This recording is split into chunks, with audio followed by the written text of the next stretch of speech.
अगर आपको लगता है कि आप पाइथन सीख रहे हैं और बस आप उसे एआई एजेंट्स बनाने के लिए ही यूज कर पाएंगे, तो ऐसा नहीं है। अगर आप पाइथन सीखते हैं तो आप उसको वेब डेवलपमेंट, मोबाइल डेवलपमेंट या किसी भी तरीके की सॉफ्टवेयर डेवलपमेंट में भी यूज कर सकते हैं। तो ये आपके लिए विन विन सिचुएशन है, जहां पर आपको, अगर आप पाइथन सीखते हैं तो आप उसे सारे जगह यूज कर सकते हैं। तो चलते हैं मेरी स्क्रीन पर और मैं आपको बताता हूं कि आप एक पाइथन इंस्टॉल कैसे कर सकते हैं, और उसे एक छोटा सा एग्जांपल रन करेंगे हम लोग, जिससे आपको आइडिया लगेगा कि एक पाइथन को यूज करके रन करने के लिए क्या क्या करना पड़ता है। हम लोग आ गए हैं गूगल पर। अब यहाँ पर हम लोग सर्च करेंगे इंस्टॉल पाइथन। तो अगर आप मैक में हो या फिर किसी में, तो ऐसी कोई खास प्रॉब्लम नहीं आएगी। बस इस लिंक, फर्स्ट लिंक पे आप जब क्लिक करेंगे तो यहाँ पर आगे आप देख सकते हैं, यहाँ पर डाउनलोड पे जैसे माउस ओवर करोगे आप, तो यहाँ पर पाइथन 3.13 का आ जाएगा। जो भी आपके अकॉर्डिंग लेटेस्ट होगा यहाँ पर आ जाता है। बस आप इस पे क्लिक करें और ये आपको डाउनलोड कर देगा। जो डाउनलोड हो जाएगा तो आप इसको ऐसे ओपन कर लेना और इस पर डबल क्लिक करेंगे और बस नेक्स्ट नेक्स्ट करते जाएंगे और आपका पाइथन इंस्टॉल हो जाएगा। ये तो हो गया इंस्टॉल की बातें। अब इसको डिलीट कर देते हैं क्योंकि मेरे पास ऑलरेडी इंस्टॉल है। ये हम लोगों ने पाइथन इंस्टॉल कर लिया। एक छोटा सा प्रोग्राम रन करके हम लोग आपको दिखाते हैं। उसके लिए हम लोग एक फाइल क्रिएट करेंगे, फाइंडर या फिर अपने किसी फोल्डर में जाएंगे और यहाँ पर एक फोल्डर क्रिएट करेंगे। अभी हम लोग चैप्टर 1 की बात कर रहे हैं, आई थिंक ये चैप्टर 2 है, तो चैप्टर 2 का एक फोल्डर क्रिएट करेंगे। और फिर विजुअल स्टूडियो, अगर आपको विजुअल स्टूडियो नहीं पता है तो आप विजुअल स्टूडियो भी डाउनलोड कर सकते हैं। उसका भी आपको इंस्टॉल करने को बता देते हैं। इंस्टॉल विजुअल स्टूडियो, ये थोड़ा हैवी होता है, ठीक है। ठीक है, तो यहाँ से आप इसको डाउनलोड कर सकते हैं। जो भी आपके अकॉर्डिंग, सिस्टम के अकॉर्डिंग होगा, आप डाउनलोड कर सकते हैं। सेम एज इट इज़ वैसे ही है। आपने डाउनलोड किया, इंस्टॉल किया, फिर you are good to go. अभी आते हैं अपने विजुअल स्टूडियो। देखो विजुअल स्टूडियो जब खोलेंगे आप तो ऐसे दिखेगा। अभी देखो आप यहाँ पे मैंने जो फोल्डर क्रिएट किया ये है, क्रिएट कर देते हैं चैप्टर 2 और यहाँ पर हम एक फाइल क्रिएट कर देते हैं index.py, ठीक है। अब देखो यहाँ पर आपको ज़्यादा कुछ करने की ज़रूरत नहीं है। अगर आपको टेस्टिंग ही करनी है तो बस यहाँ पर हम लोग एक कमांड लिखेंगे और उसके बाद टर्मिनल आप ओपन कर सकते हैं यहाँ से, ठीक है।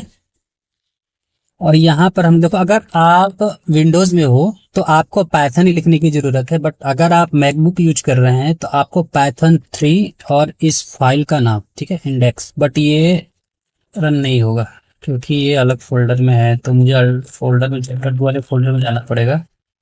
अब यहाँ पर मुझे करना है पाइथन 3 index.py, ठीक है। अभी देखो हम लोगों ने पाइथन का एक बहुत ही बेसिक कोड रन कर दिया, हेलो वर्ल्ड। ये तो हो गया, आपने कोड रन कर लिया। बट अगर आपको पाइथन का वर्जन चेक करना हो कि आपने कौन सा वर्जन इंस्टॉल किया है, ठीक है, तो आप यहाँ पर ये कमांड लिखोगे। आप यहाँ पर ये कमांड लिखना पाइथन 3 -, ठीक है। देखो मेरे पास है 3.13.2 का वर्जन। तो ये रहा हमारा पहला कोड जो अब रन कर रहा है। बट अभी ज्यादा खुश होने की जरूरत नहीं है क्योंकि ये तो अभी बस एक बेसिक कोड था। अभी इसके आगे जो कोड होंगे वो इतने छोटे से नहीं होंगे। तो चलो अब हम लोग कुछ बड़े प्रोग्राम लिखते हैं और फिर उसे रन करके देखते हैं। बट हम लोग कोडिंग में एंटर कर रहे हैं, तो उसके पहले मैं आपको थोड़ा कोडिंग का बैकग्राउंड दे दूं, जिससे अगर आपको कोडिंग आती है तब तो कोई प्रॉब्लम नहीं है, बट अगर आपको कोडिंग नहीं आती है तो इस वीडियो से आपको थोड़ी बहुत हेल्प हो जाएगी। तो सबसे पहले डिस्कस करते हैं कि वेरिएबल और डेटा टाइप्स क्या होते हैं। तो इसके लिए मैं आपको एक बहुत ही बेसिक छोटा सा कोड लिखूंगा, तो आपको थोड़ी सी अंडरस्टैंडिंग हो जाएगी।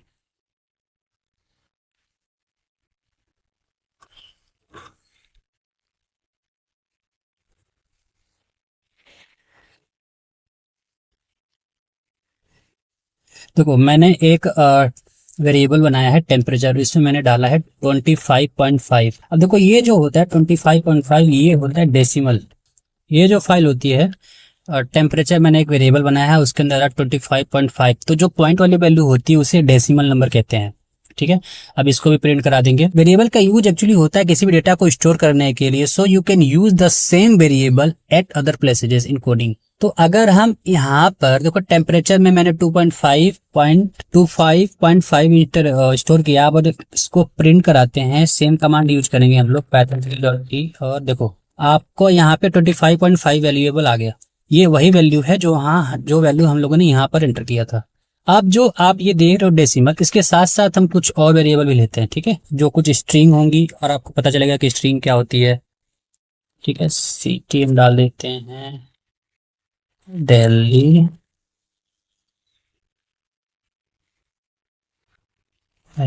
टीम,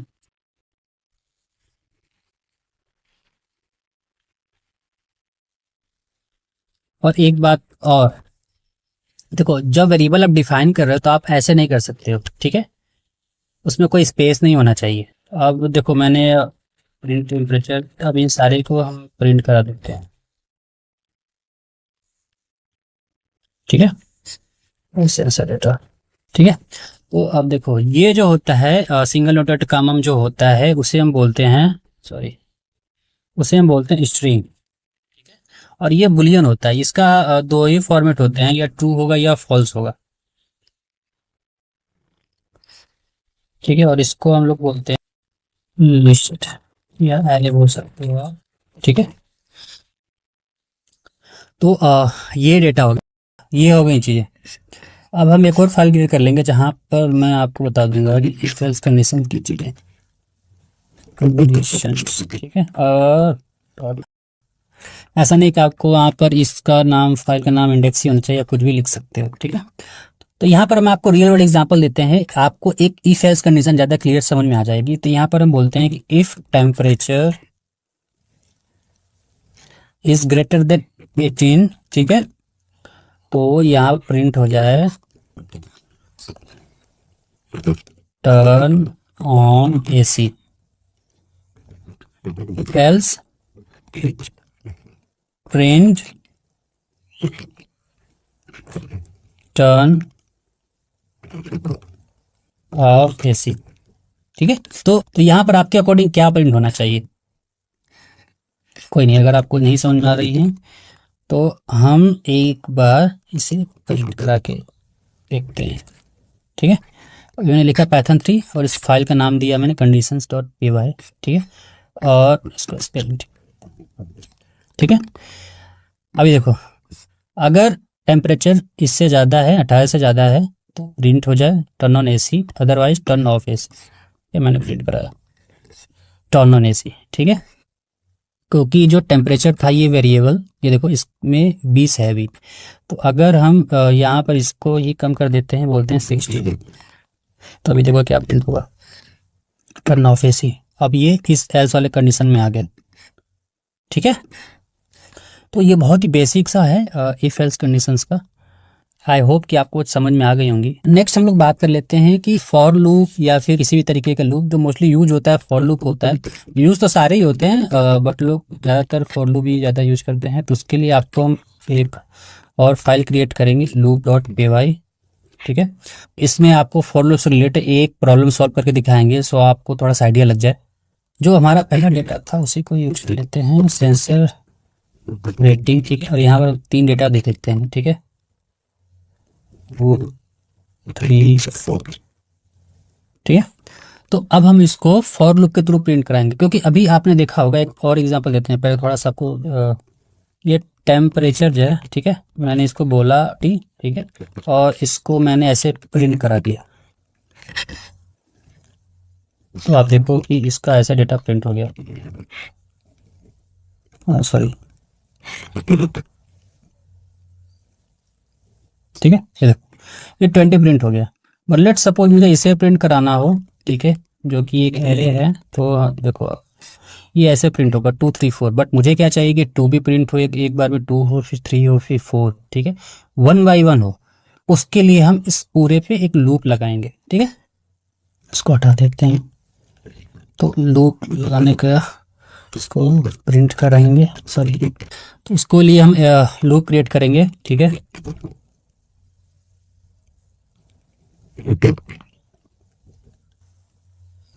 ठीक है, देन हम यहाँ पर प्रिंट करेंगे, प्रिंट, देखो ये हो ना, ये वैल्यू होती है इसकी, ठीक है, और ये वो वैल्यू 1 बाई 1 जो होगी वो आएगी, तो इसको ये डिफरेंट, देखो इसको फिर से रन करेंगे तो ऐसे आ गया, ठीक है। तो ये लूप का इन द सेंस यही होता है कि आपको इस हर एक पे डेटा जाएगा और उसको रीड करेगा, बहुत बेसिक सा है, ठीक है, इसमें आपको बट ये इतना बेसिक भी नहीं है, इसकी बहुत सारी यूजेस हैं, ठीक है, जो आपको बाद में पता चलेंगे। तो आपको ये आइडिया लग गया होगा, ठीक है। नेक्स्ट जो बात करेंगे फंक्शंस। फंक्शंस को एक आपको ओवरव्यू दे देंगे हम, लेकिन उसके लिए आपको एक फाइल फिर से क्रिएट करनी पड़ेगी। है जो हम function.py एक नाम का एक फाइल क्रिएट कर लेंगे, ठीक। अब यहाँ पर देखो हम कुछ रियल वर्ल्ड एग्जांपल देते हैं कि अगर हम आपको बोलते हैं कि कोई ऐसा फंक्शन बनाओ जिसमें हम कोई वेरिएबल पास करें तो उसमें एक ऐड हो जाए, ठीक है। जैसे कि मैंने उसको 2 दिया तो वो 3 रिटर्न करे, ठीक है। 3 दिया तो 4 रिटर्न करे, तो ऐसा कोई चाहिए।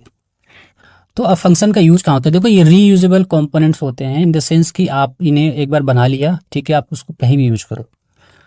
तो उसके लिए एक छोटा सा हम कोड लिखेंगे।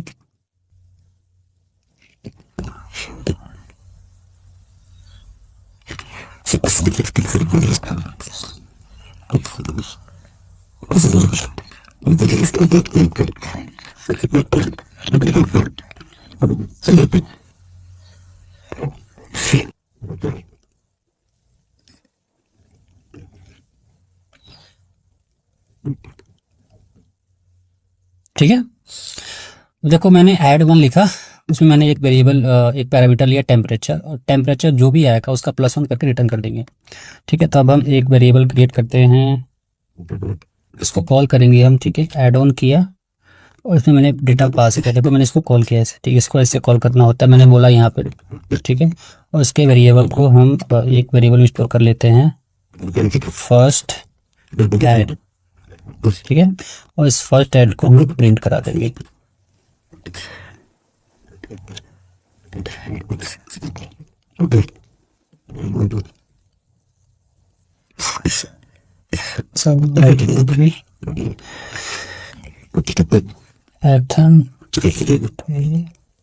फंक्शन, ठीक है। देखो मैंने यहाँ 2 दिया तो 3 हो गया। अब यहाँ पर हम इसको दे देते हैं 3 और इसको बोल देते हैं कि सेकेंड वेरिएबल है, ठीक है।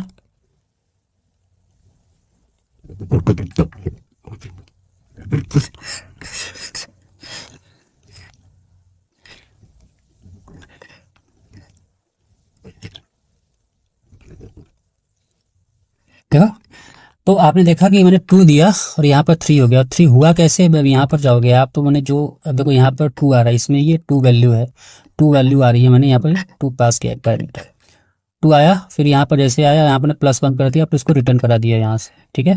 रिटर्न हो गया तो फिर रिटर्न होके इस वाले वेरिएबल में आ गया और फिर मैंने इसे प्रिंट करा दिया, ठीक है। तो ये होते हैं फंक्शंस के यूजेस। आप इनको एक बार क्रिएट करो, मल्टीपल जगह यूज कर सकते हो आप इसको।